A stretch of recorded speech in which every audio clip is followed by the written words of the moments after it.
Oke, assalamualaikum teman-teman semua. Kita bahas ya tentang Timnas Voli Putri Indonesia untuk menghadapi berbagai turnamen internasional. Salah satunya itu adalah CV League tahun 2026 ini.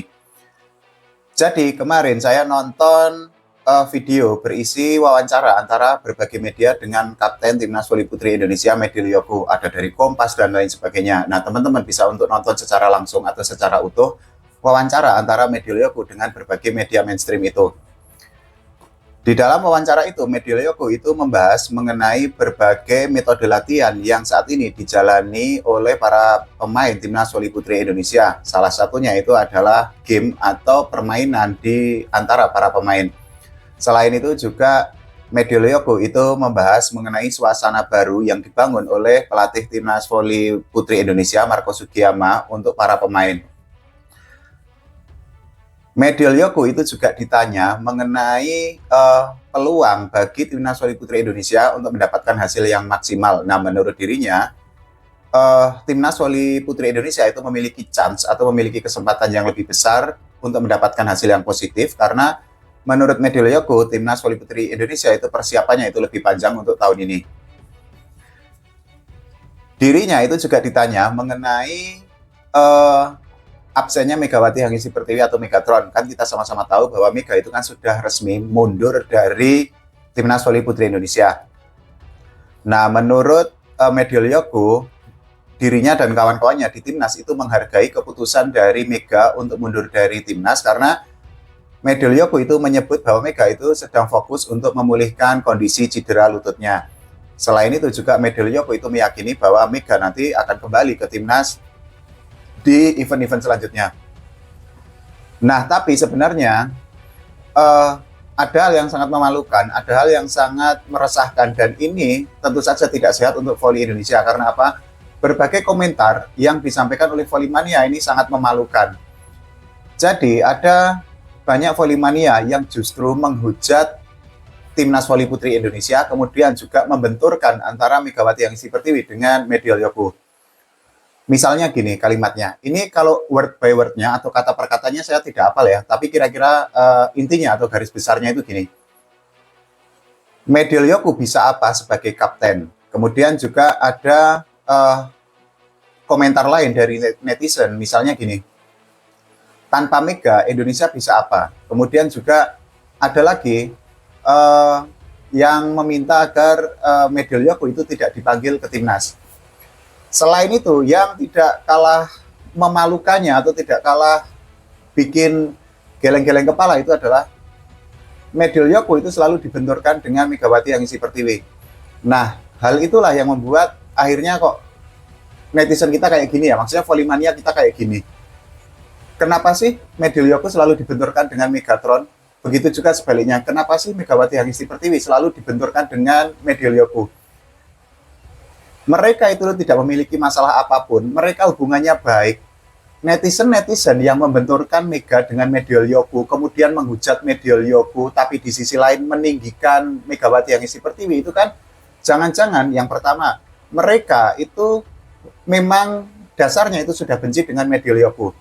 Kemudian yang kedua, ini jangan-jangan mereka itu termakan framing negatif atau berbagai konten hoax di media sosial sehingga akhirnya mereka membabi buta ketika menghujat atau mencaci maki Medil Yoku. Ini kan tidak sehat tuh, karena apa? Ya sekali lagi, kasihan loh pemain lain yang dibentur-benturkan dengan Megawati Hangisi Pertiwi.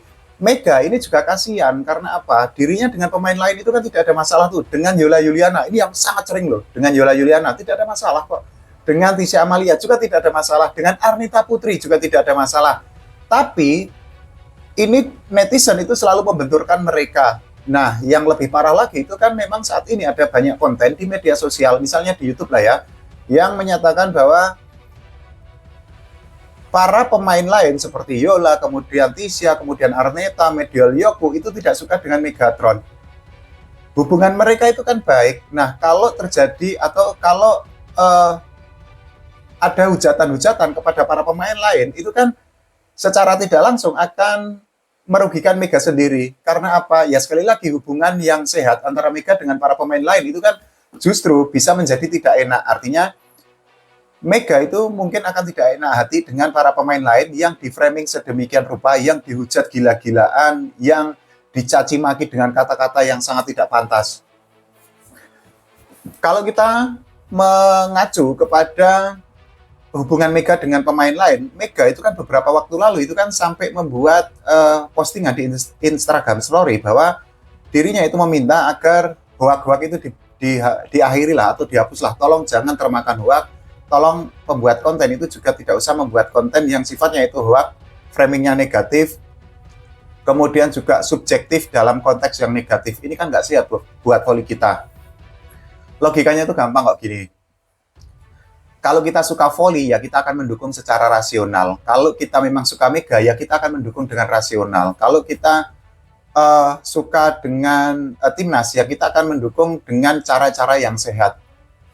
Sayangnya, kan memang situasi atau kondisinya itu kan memang tidak seperti yang kita inginkan ya. Nah, pada akhirnya ya, sekali lagi, ini akan balik ke diri kita sendiri untuk lebih bisa berpikir dengan akal sehat lagi. Kalau kita mengacu ke komentar dari netizen misalnya, bisa apa timnas tanpa Mega? Loh, diperkuat Mega saja, kita tuh nggak pernah juara. Ini fakta loh, maksudnya gini, kita juara SEA Games kapan? Udah lama banget loh. Kemudian kita juara SEA League, kan kita juga selalu kalah dengan Thailand. Kemudian kita juga selalu kalah dengan Vietnam. Di Asia Tenggara sendiri saat ini, itu kan kita itu kan masih atau bersaing dengan Filipina. Kalau dengan timnas Thailand kita kejauhan karena Thailand levelnya VNL. Kemudian dengan timnas Vietnam kita juga kejauhan karena timnas Vietnam itu kan ya sudah diambang untuk lolos ke VNL. Nah, kita akan bersaing dengan Filipina.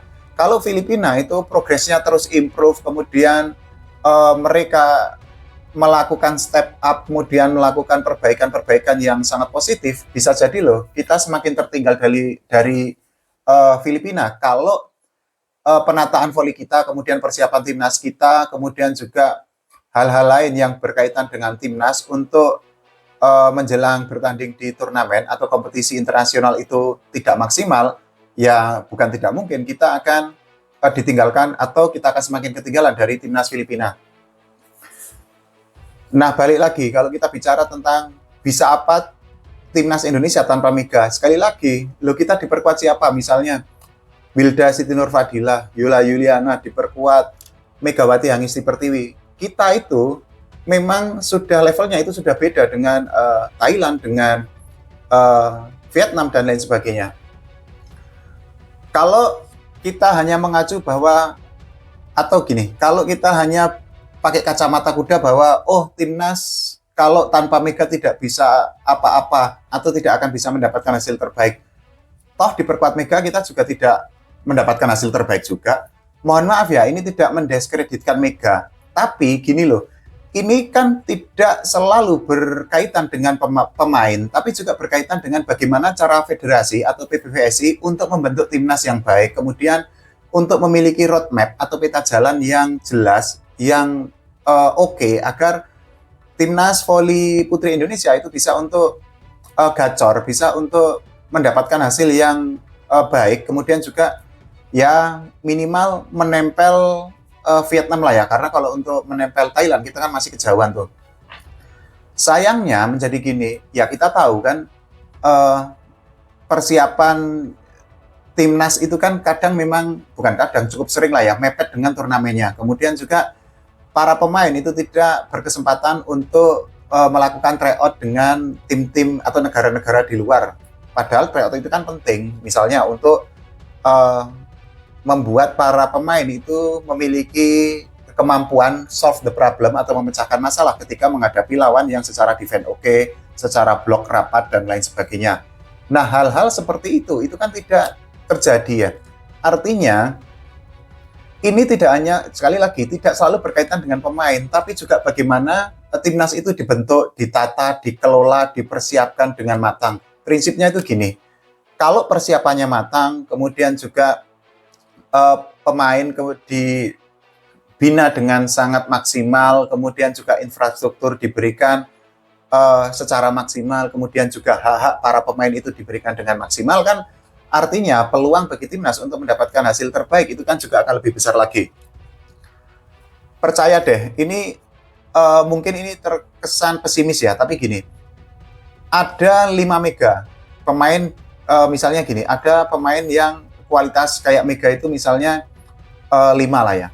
Tapi kalau persiapannya mepet, kemudian tidak pernah menjalani tryout atau tidak pernah untuk melakukan uji tanding dengan lawan-lawan yang lebih kuat, dan uji tandingnya atau permainannya itu hanya dilakukan internal game, kan ya akan gitu-gitu aja. Padahal kan perlu ada overlap tersendiri, misalnya ya itu tadi bahwa para pemain itu kan misalnya menghadapi lawan-lawan yang jauh lebih kuat, sehingga meskipun kalah mereka memetik pelajaran, mereka mendapatkan sesuatu yang baru. Nah, hal-hal itu akan sangat berguna bagi timnas. Terus kemudian gini, kalau ada komentar yang menyatakan, ini komentarnya jelas loh ya, Mediol Yoku sebaiknya dicadangkan saja. Loh, Yoku ini pemain menurut saya, terlepas dari kemarin memang saya state ya, saya mengakui bahwa saya itu kan memang suka Mediol Yoku. Tapi kita kan harus fair tuh. Di posisi OH, siapa coba pemain yang defense-nya itu sebagus Mediol Yoku? Mungkin bisa dihitung dengan jari. Paling ya Mediol Yoku, kemudian siapa? Ratri, dan lain sebagainya. Maksudnya tidak banyak. Di volley modern, OH itu kan tidak hanya berkaitan dengan attack ya, tapi juga dengan defense. Artinya, OH itu kan harus memiliki attack yang baik, kemudian juga memiliki defense yang baik. Nah, defense itu misalnya penerimaan bola pertama, kemudian juga covering area, dan lain sebagainya. Misal kayak, siapa ya? Taylor Sander di Jakarta Lavani. Kurang apa Taylor Sander dari segi attack? Luar biasa. Defense-nya ini juga bagus. Nah, makanya di volley modern itu kan memang OH yang memiliki kemampuan attack sama defense yang baik, ini kan menjadi nilai plus tersendiri. Nah, di timnas voli putri Indonesia itu kan bisa dihitung dengan jari pemain yang kemampuannya itu komplit, baik attack ataupun defense. Ya, Mediol Yoku salah satunya. Artinya dari situ kan, kalau hanya menganggap bahwa Mediol Yoku tidak oke, tidak bagus, atau tidak layak untuk membela timnas Indonesia, loh, faktanya loh, Yoku itu kan dipilih sebagai kapten. Artinya Marco Sugiyama itu kan jauh lebih hebat dari kita ya, jauh lebih bagus dari kita secara kemampuan di dunia voli. Kita itu loh pengamat-pengamat online, kita itu loh cuman bisa melihat dari luar, dari layar kaca. Sementara Marco Sugiyama itu kan tiap hari intens dengan para pemainnya, sehingga dirinya itu kan tahu siapa pemain yang memang layak, misalnya untuk menjadi kapten. Tapi ya itu sayangnya bahwa karakter netizen kita itu kan memang seperti itu ya. Akhirnya dibentur-benturkan lagi, kemudian juga mereka gampang percaya dengan berbagai konten hoax, yang mana kontennya itu memframing pemain-pemain tertentu. Ini kan tidak sehat. Tapi ya, semoga saja nanti semakin banyak volley-mania yang rasional, kemudian juga pembuat kontennya ini tolong minta tolong. Please lah, kalau suka atau cinta dengan volley ya bikin konten-konten yang memang sehat. Nggak apa-apa kok mengkritik, itu nggak apa-apa, tapi tolong jangan hoax. Kalau mengkritik itu kan gini, sifatnya mengkritik itu kan konstruktif ya, atau membangun. Beda cerita dengan membuli. Kalau membuli itu kan destruktif. Nah, tolong dibedakan hal seperti itu. Atau memframing negatif itu kan sifatnya destruktif atau menghancurkan. Garis batasnya itu sudah jelas loh. Yang satu adalah membangun, yang satu adalah menghancurkan. Kalau mau kritik nggak apa-apa, kritik aja. Tapi kalau bisa by data, karena apa? Ya kalau hanya subjektif, kemudian hanya untuk mendapatkan keuntungan pribadi dengan melakukan framing, dengan memberikan hoax, dan pada akhirnya banyak volley-mania yang termakan hoax, dan mereka membentur-benturkan pemain lain dengan Megawati Hangesti Pertiwi. Ini kan nggak sehat buat volley kita. Gitu ya, jadi ya kita sama-sama belajar, termasuk saya sebenarnya. Ini kan, saya kan juga masih bodoh. Kalau menurut teman-teman semua bagaimana? Silahkan tulis di kolom komentar. Jangan lupa doakan tidak ada lagi volley-mania yang termakan hoax atau membentur-benturkan Mega dengan para pemain lainnya. Kemudian juga timnas voli putri Indonesia dan putra itu berprestasi, dan juga voli Indonesia diurus oleh PPPSI dengan semakin profesional lagi. Oke, terima kasih teman-teman semua.